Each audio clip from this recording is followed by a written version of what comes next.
Welcome back to In Focus SoCal.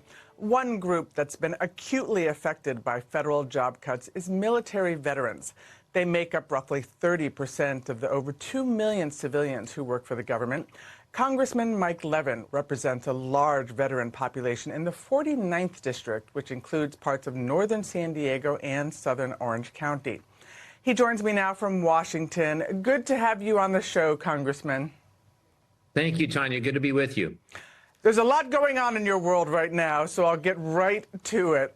About 6,000 of your veteran constituents will be laid off from the federal workforce.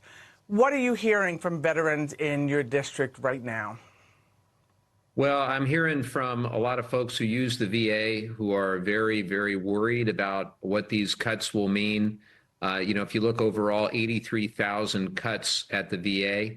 And that means about a 15 to 20% reduction in force across the board. That's on top of the people who've already left as a result of what DOGE, which I call destruction of government by Elon, because that's really what it is. On top of DOGE, we're talking about another 83,000 cuts.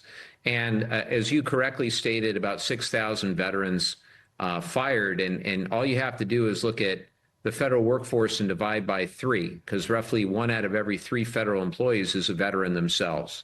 And when you think about, for example, the VA, those 83,000, that means you're firing tens of thousands of veterans in the process. So it's bad for veterans health care, it's bad for veteran services, and it's bad for veteran employment because, as I said, tens of thousands of those people that are going to get fired are veterans.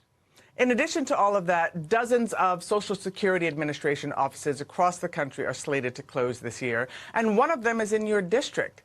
Stricter identity proofing measures to prevent fraud and abuse will now require recipients to visit agency field offices in person rather than just call and talk with employees over the phone. What's going to be the impact of those offices closing? If you think of it, Tanya, and you just review what you just said. So let's say you're a senior and you're having a problem with your Social Security benefits and you need to just talk to a human being to figure out what's going on. So you pick up the phone and, under normal circumstances, you'd be able to wait, in some cases, wait quite a long time as it is.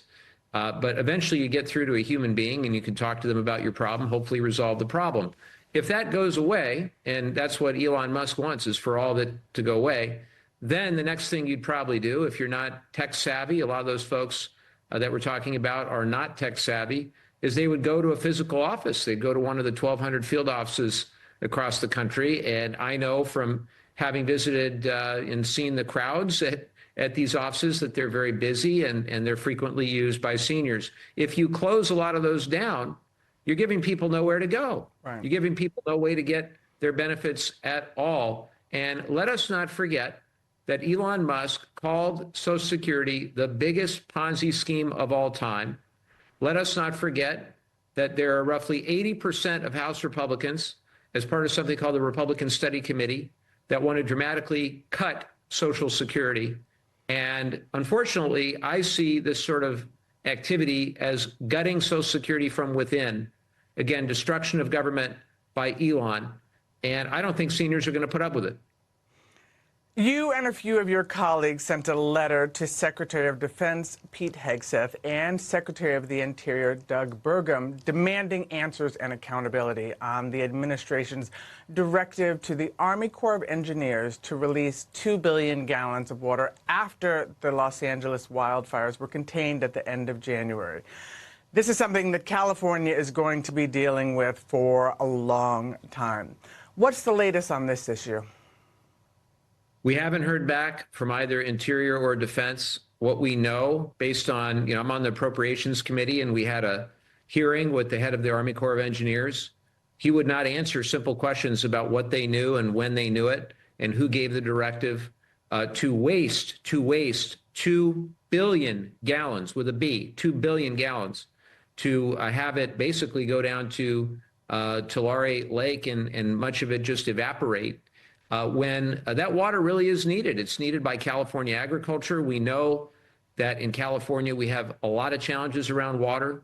I'm on the Energy and Water Subcommittee of the Appropriations process, and we just wanted straight answers from DOD, from DOI, and from the Army Corps of Engineers. And so far, as best we can tell, there was a directive given by the president to get water to LA, but there really was no communication or a real mechanism to do that. And so in the absence of being able to do that, they pretty much just went with a photo op to say they did something, and the water never made its way to Los Angeles. And moreover, the fires were 100% contained by the water, but by the time the water was even released from those two dams in Northern California.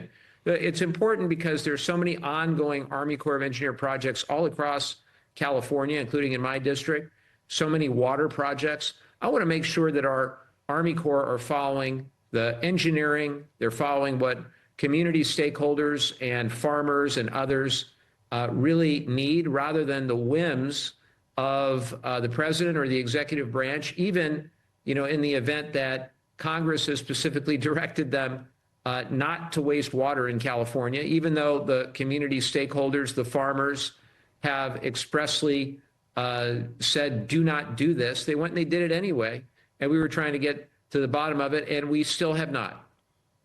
Well, this is definitely an issue we're going to be hearing about for quite some time. Congressman Levin, thank you so much for your time today. I really appreciate it.